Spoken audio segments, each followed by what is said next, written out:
Yende azali bongo coordinateur ya structure le fou de Vital Kamerhe kasi tobeta mo masolo mingi ya mboka na biso République démocratique du Congo.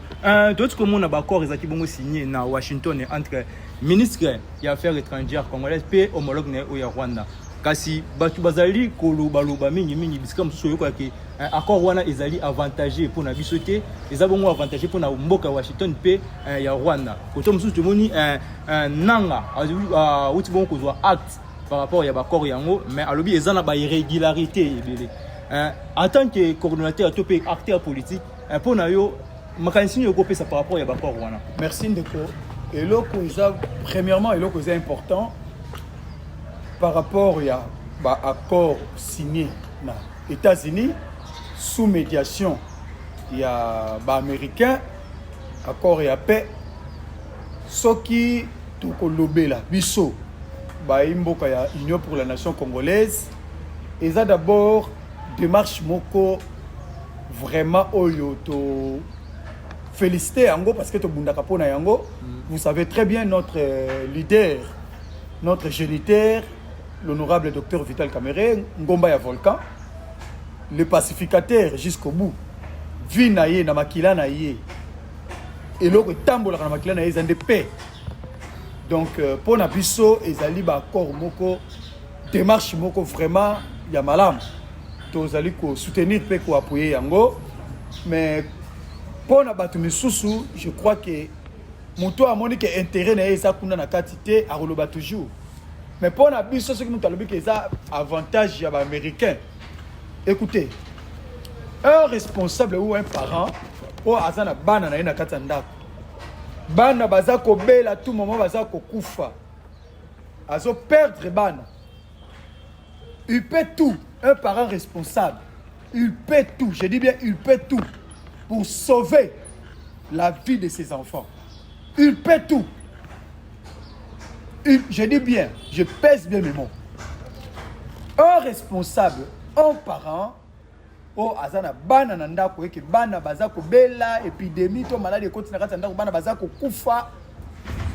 Il peut tout pour sauver la vie de ses enfants.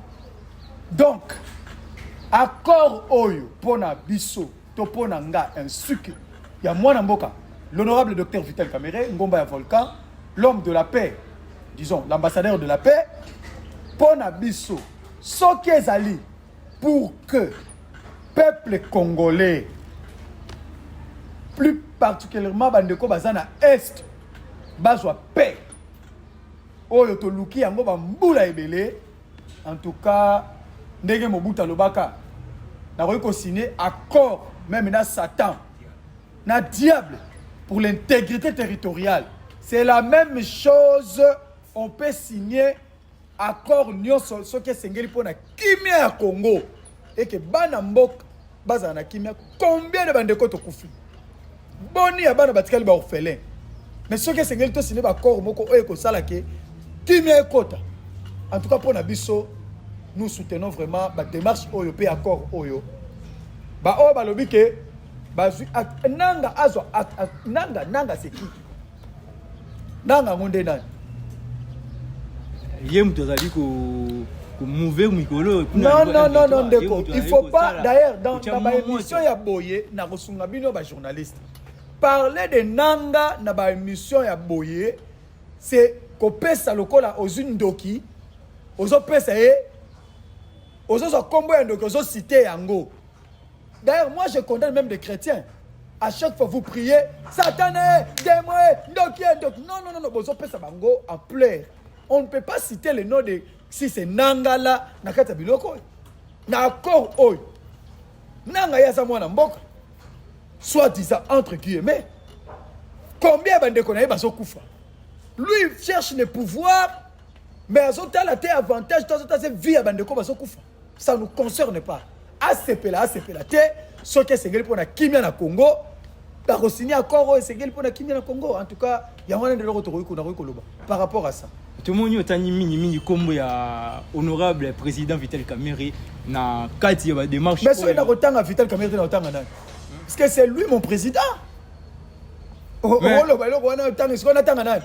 Toti koyoka pe awa monsieur Pierrot Louara auti ko loba ete na pouvoir où ezali en place na pouvoir où ti ndenge to ayi ko kende boye ba ko mona appui te par rapport ya maloba ya président ya ministre plutôt ya ministre ya transport ba ko mona appui te ya président Vital Kamerhe ministre ya transport ndena ministre ya transport ministre ya transport ou ministre ya défense? Ministre ya transport Jean-Pierre Bemba. Il y a transport ou il y a défense? Il y a transport je OK, merci.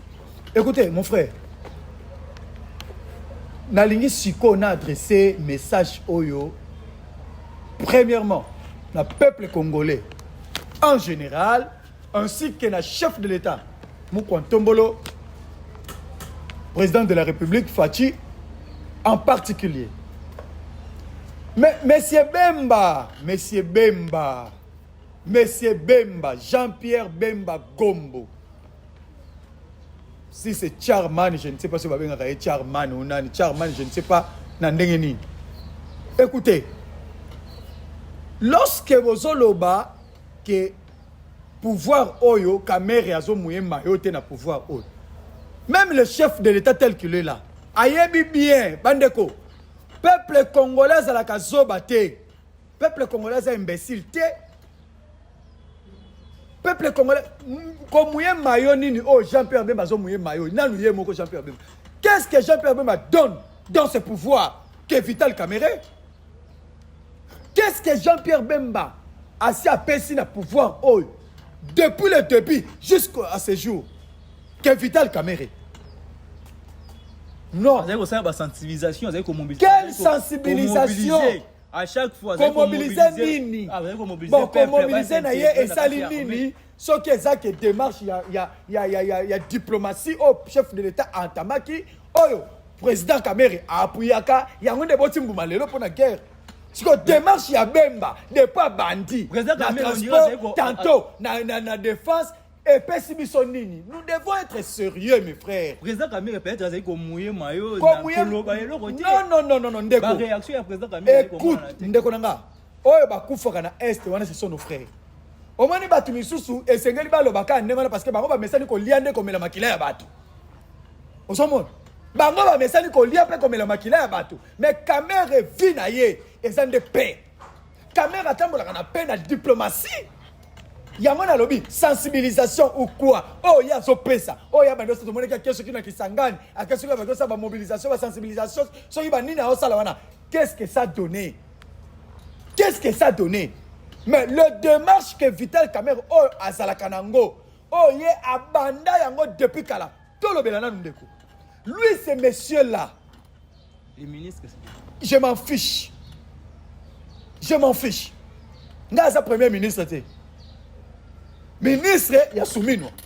Moi, je suis congolais, je reste congolais. Le ministre du transport de tous les Congolais. Transport, Natambula Ramakolo. Natambula Ramakolo. Natambula Kamakolo.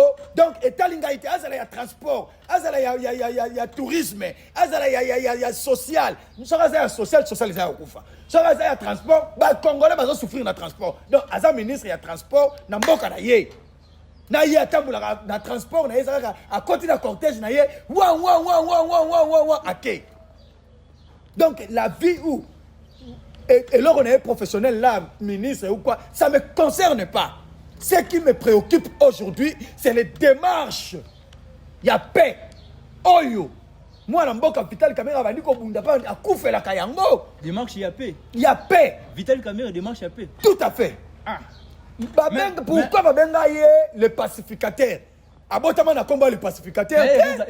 Pourquoi Babenga ambassadeur de paix? Lui-même ce monsieur-là. Le monsieur là Ozotanga wana. Le monsieur Ozotanga. Ce qui le loye aza oya aza lelo. Non, nous devons être reconnaissants. Notre vie hein. Et là comme moko batu baye bakate. Et là comme moko ezozanga pa na batu, ezali reconnaissance. Nous savons tous l'histoire va changer Kayangote. Bemba, Jean-Pierre Bemba Gombo, oh bah bengi Charman, pona bango ba tunaye. Vous comprenez? Ce monsieur, Azalaka Wapi, qu'est-ce qu'il a fait? Toyebi na époque ya musée, Toyebi mboke zaki deshkete, vous le savez très bien. Marie Misamba Yembaka, Bilamba ya Congo, et comme biteni wana, misuna ba Congolais, et zaki dengeni. Ce sont eux. Mais Vital Caméré, moi King, moi papa Constantin, patrimoine national. Oyo azwaka option na vie na ye. Ouais, tambola kanaba vene na ye, eza kimia. Yango babenga ye le pacificateur jusqu'au bout. Yango babenga ye ambassadeur de la paix. Atali abisi Kabila lobi po kimia kota na mboka, il faut toluka ba belgeron wana tout. Ba seigneur de guerre. Ba seigneur de guerre, ba zaki ba seigneur de guerre. Histoire qui sangani boyebi yango te. Boyebi yango te. Tala, Congo est quoi appartenir à tous les Congolais. Nous sommes des Congolais. Nous devons tout le monde la vérité en face. Vous comprenez? Tout le monde la vérité en face. Il y a moins une histoire que le peuple congolais a comprendre. Le peuple congolais a yeba. Oh, ils ont les canaux pouvoir. Oh, Kamere à Salatou, Bemba wana, Bamboussa Nyamwisi, Nani Thomas Lubanga, tous ces gens comme seigneur de cœur. Baya Awana 4+1, c'était Vital Caméré. Toujours la démarche à paix.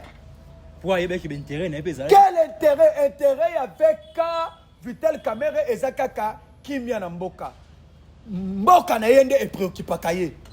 Mais il fait tout.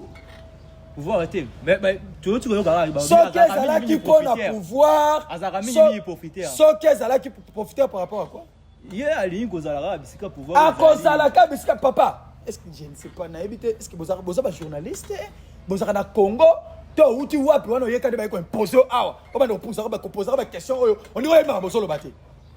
Est-ce que Kamere est pour le pouvoir? Ce Kamere nous avons fait combien de temps en opposition? Depuis la création il y a pas longtemps, tu as fêté 15e anniversaire de l'Union pour la nation congolaise. 15 ans d'existence. Et dans ce 15 ans, Nani Moukouan Tombolo, Fatih Beton, on a salué à passant. Combien de pouvoir n'a eu? 3 ans, 3 4 ans, tout ce qui est nango. Hein? Vous avez la première mandat. Bien sûr, tout ce qui est nango. Directeur de cabinet. Ah, premier mandat, il y a Fatih. A sali 5 ans. 5 ans. Donc, Fatih a 7 ans. Ouais. 7 ans. Bissot a sali combien? 15 ans. Donc, il y a ça sali loco là. 7 ans, il y a lutte, il y a opposition. Vous voyez? 7 ans, il y a lutte, il y a opposition. Il a travaillé dans 2006. Est-ce que bateau Nyon sur ce mono bazo kangawana? Qui a l'audace? Qui peut avoir l'audace? Excusez-moi. Qui peut avoir l'audace? Il y a démissionné dans le pouvoir Oyo et Zaki fort comme pouvoir Yakabila. Qui avait l'audace? Ce bolobi que Kamere, ma démarche dans ça que ça rapporte à intérêt pour le pouvoir. Akoye kotika Kabila te. Lorsqu'à mon avis que le pays est en danger, il a abandonné. Est-ce que Nani Azalaki proche à Kabila que Kamere? Nani Oyo Azalaki Likolo ya Kabila que Kamere. Mais il a accepté de tout abandonner pour sauver et pour défendre la nation. Et jusqu'aujourd'hui, Kolala Naye, Kolamuka Naye, Maya zo sukula, so continue na salle de bain naye. Maya tango so kita, eza paix, ya nation. Ah bon. Azolala na paix, ya nation. Il paie tout. Boko boma kamere pour na kimia. Par rapport à propos à Pero Louara, il paraît que président Vital Caméré a collaboré avec M23 et puis ce qui a fermé à Mongara. Mongata. Il y a Mongata. Fermé à Mongata plutôt et ils ont des armes réservées déjà pour attaquer Kinshasa dans les jours à venir. Écoutez, Tolanda qui personnellement, d'ailleurs n'a habité dans mon amba, mon batindelangaï, vidéo wana émission wana ya Pero Louara. Bon, ce sont les informations en politique. Information nyonso babwa kakate ba embrasaka directement. Nous devons analyser. Nous sommes des politiciens. Ouais. Nous devons analyser. Mais ce que je veux dire, par rapport à ma propos naïe, yenda yebi, là, ça lui concerne. Moi, je prie ce qu'il a dit. Na me kakotali sa peuple congolais. Ce qui a le bien vrai, c'est Dieu qui sait. Ce qui parle le bien, c'est le koutan nzamba yebi. Mais ce qui est solo, que un groupe de gens, Bazako s'est préparé pour chercher à détruire la vie de Vital Kamerhe. Il avait déjà dit ça dans le procès 100 jours. S'il y a des gens qui cherchent à bouffer du Kamerhe, ma vie, c'est Dieu. Ndape sanga yango. Alors baki yango. Ba complot, ce que zan de kobemba zana kati ya ba complot wana. Et kotambo papa betina ni nani comment nani papa ngo. Papa bemba kokota na yo te oyebi bien que veka basa il a kaye comploter. À chaque fois batu basangana kapona ko sala complot ya veka nzambe ataka bango na lumière du jour. Inutile, okobima ridicule. Parce que Congolais ne sayebi que Vital Kamerhe ayebi ne ba betaka ta mundu kité. Ayebi ne ba utiliser kama kilate. Tout le monde le sait. Ferme Mongata, ezali ferme o ezali ko contribuer pour na social ya peuple congolais. Balona kabiloko kuna, baboko la kabibwele kuna, ezaka rapo nyonso bazo sala wana peuple congolais a se retrouver na ferme ya Mongata. Zape le lenge mo ba ko bomba pe minuki kuna. Soki ezaba plan na bango, Kamerhe a ko fournir effort mon côté, mais le Dieu tout puissant ne a ko bimisa bango na ba plan o bango ba ko luka ko sala. Pour na mwana mboka l'honorable docteur Vital Kamerhe ngomba ya volcan ba mataka yango te po moto ko pelela yo ça ko yeba OK donc ba plan nyonso o bazo sala bon e ko simba te parce que Vital Kamerhe atambo asala ka démarche ya minduki te asala ka démarche ya paix mais conseil nazo pesa soki makambo o Pero Louara azoloba ezali vrai. Le conseil que je vais produire, Nani, ministre Nani? Ministre, il y a transport. Nani? Jean-Pierre Bemba. Ministre à transport. Ministre ou vice-premier ministre? Vice-premier ministre. Mais c'est le vice-premier ministre, son excellence. Koko Tanabetizote et Kobebi Selayo soit quand même reconnaissant dans la démarche de notre Vital Kamerhe Sala, apporter quand même comme son frère. En tout cas, mutoyo azalaka na makanisa mabete pona yo soki ozoluka makanisa mabe pona ye nzambe akotia yo na miso ya bato. Wana toti komona bongo tupe koyoka. Mais boyoka. Soki kaka boze cette fois-ci tolobaki. C'est lui qui osera ya komeka lisusu na makamunyo so leka ba complot nyonso bo sala ye akoyaka na comploter. Ba complot banda kala. Et banda kale simba akate. Basali complot à côté prison, nzamba bimisiye. Bosali complot et simba akate. Mais cette fois-ci, le fou de caméra zongi na vitesse moko, y a blackité. C'est lui qui osera. Le parti politique, ba groupe na bango, to ba groupe ski na bango. Si vous osez seulement, y a autombo la sous mungongo contre l'honorable docteur Vital Kamerhe Oami pesa pona mboka, vous trouverez le fou de Kamerhe sur votre chemin. Wana penza en tout cas, t'aurais épargné Moutouté. Ah, tu vois, défenseur, il y a Vital Kamerhe. Mon coordonnateur national, il y a il y a le fou de Vital Kamerhe. Pour défendre le président, il y a parti dans Bango. Bon, tu qui est minimum qui est sous ma ce soir. Par rapport à la président Vital Kamerhe. À chaque fois, il aura pouvoir abandonner. Et le lot sous président, il y a l'Assemblée nationale. Et jusqu'au preuve du contraire, nous avons constitué le cabinet. Il y a Biloni. Ensuite, il y a une compétence. Cabinet, ça y est. Mais moi, je ne comprends pas les gens. Tolérance. Papa, mais non.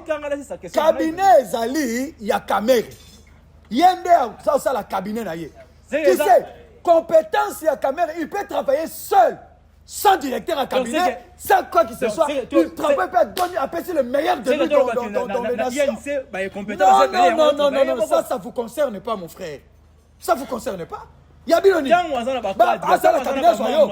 À ça la cabinet soyo. Mais il y a yoni na kati. Est-ce que depuis que Vital Kamerhe a commis président de l'Assemblée nationale, à ça la Oyo, République Oyo, ça en a été? Mais peut-être insuffisant si vous allez. Ah, mon cher.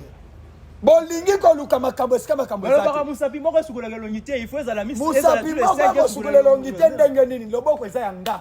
Na ko tamba na loboko na ko balula boye. Il faut za la 5 nyoso 5. Nyoso wana ezaka na kati. A constituer cabinet. Papa ko constituer cabinet ya Vital Kamerhe eza problème. Il a son cabinet. Cabinet ezali. So cabinet ni ba boye boluka. Azo za ba ange. Ake de ndeba ba ilongola ba ange. Ya za ba ange na sana bango. Ba mambo INC bazali. Nani mambo ya INC? Oh basa kuna basa nani? Ba mambo nani ya IDPS?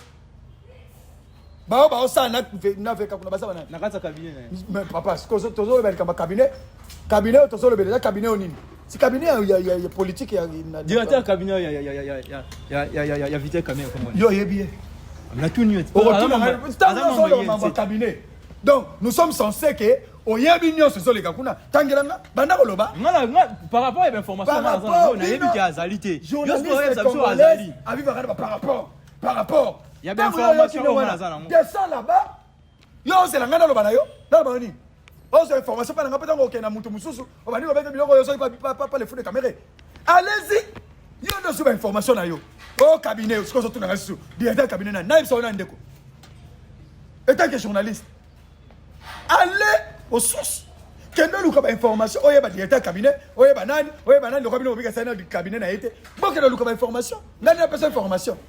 Oh là là. On journaliste. Yo l'égalité, on me toujours défendre bon on défend président malgré ba to défendre toujours ba valeur. Le fou de Kamerhe défendra. Pourquoi Tommy Benga va le fou de Kamerhe? Parce que Kamerhe a sa patrimoine. Donc nous défendons que ma valeur. C'est tout. Ok, merci beaucoup coordonnateur. En tant que coordonnateur, en tant que coordonnateur, vision to ambition politique nous avons nini en tant que coordonnateur national. Ngana ko sana vision to ambition politique na ngana lo banina comme chef de l'État au moment où to so bunda Kamerhe ozo kamba batuti. Nazo kamba batu na kati ya parti ya Vital Kamerhe. Parti ya Vital Kamerhe mais ça strictement au yomo. Structure il y a le fou de Kamerhe FVK ils pour défendre la nation et le président l'autorité morale. Si on lui a ambition. On a ambition mais il a comme chef de l'État au go un conflit le président na ngai. Mi koleti koleka tout le monde a dit bongo ranking moko ezaki entre yo na secrétaire général ya INC. Tout le monde a dit bah image, j'espère que bon la sabison kuna na montage bah image oyo les cas qui bongo ba ti ko beta yo ba sala yo ba kati yo suki et comment timba kamwe ki soki na ba justice mais le tout le monde ni lisusu na lors il y a 15e anniversaire vous avez dit bongo à bonne et informe na secrétaire général a sombi yo lisusu na mongo to ndenge nini ndeko ba beta ki bioli na winza sikida Babeta qui bioli kati ya siège national ya attendez malembe babeta ki bioli na somba sikida babeta ki bioli na zandu babeta ki bioli na bokasa kabamba na katikati balabala balabala ese kufi na Congo ba image ezali to yo l'action babeta ki bioli na kati ya Union pour la Nation congolaise donc na kati ya ndako ya Vital Kamerhe collabore Vital Kamerhe biso nous travaillons pour la République toujours kende la vision de Vital Kamerhe o azalaka nango pour na Congo to soutenir yé to accompagner yé de façon que o ya lukaka kanisa c'est le camarade kaka obandela ngo lelo ata yo moko. Ça fait longtemps. Mais ça fait longtemps, on a su quoi. Le fou de Kamerhe a existé à l'issue-souté. Le fou de Kamerhe. Non, il a existé. Kaka yomo a aussi ça que le fou de Kamerhe a zoni. Non, a zoni parce que est-ce que vous Kozonga, c'est que n'a pas quitté. Non, non. Na zoni né na zoni. Raison pour laquelle to solo banabino. Pourquoi ils ont en vacances parlementaires? Actuellement, pendant que je vous parle, vacances parlementaires ils allaient. Tant bakosilisa bakosa nini bakoloba nini tozongi tozalaki na vacances. Il y a combien de mois? Papa, vacances équipara te. Dans ça, 4 mois de vacances, comme ça, vous avez une formation. Vous avez une réunion à Bisso. Il y a 7. Sur une personne qui image au monde. Vacances, c'est une vacance. Tout ça, c'est rentrée politique. Donc, vacances, c'est une agir après qu'on bête ailleurs. Papa. Vacances, pour celui qui attend, bah, bête, si ma voyage aux vacances. Non, non, Bisso. Si vous avez une image, tu as une image, bah, bête, qui bah, ça Kobeta, na vacances, c'est deux choses différentes. Après, on a aussi sur non, après, il y a eu des activités. Oh, dans ce il y a évité. Bon, et bon, ce qu'il fallait qu'à mon monde. Fallait tout le monde, fallait tout le monde. monde. Il y a des activités, au vu, au-dessus de tout le monde. Mais il y a aussi des activités politiques. Ouais, ça n'a, moi, ceinture, moi, groupe, moi, restreinte. Nous sommes tous en relax, ça bien. Si, bon, ça va. Ma bête qui biole. Le roi, ma bête qui biole. Donc, on a tout, il y a une seule roi, ma bête qui biole. Donc, on a son motto, on a la partie, la biso. Parti Union pour la nation congolaise. Donc, natia na mboka nanga parce que ma betinga. Na comme le roi la batu misusu, pour ba longolier, pour ba saliboye à la guerre rébellion, donc il n'y a pas comme ndengwana. Collé serré cimenté. Na mwana mboka Vital Kamerhe, toke na ye titi na lifobo. Olandi. Mwana mboka le secrétaire général Billy Kambale. Peut-être que tu vas éviter. Billy Kambale c'est mon ami. C'est mon ami, mon frère et mon ami. Bakisa Likolo Nango, mon chef, direct. Parce que je suis son intendant. Babeta qui biole, balongoli biole l'intendant c'était. Babeta qui biole, balongoli les fous de caméra était. Babeta qui biole, biole a encore existé. Natika papa nanga, parce que grand frère, ton petit frère, abeta nga mbata. Nabi mananda kunanga. Parce que là qui n'a pas manqué de respect, toi y a un a gagné. Non, non.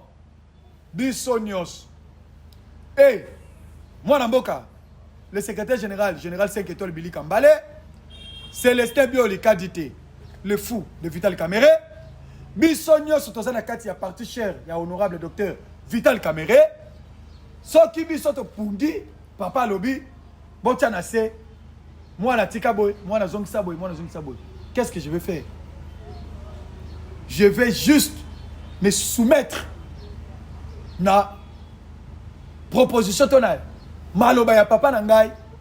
Habito rotumbanda goûter parce que bandeko na yo babeti yo. Humiliation ou quoi?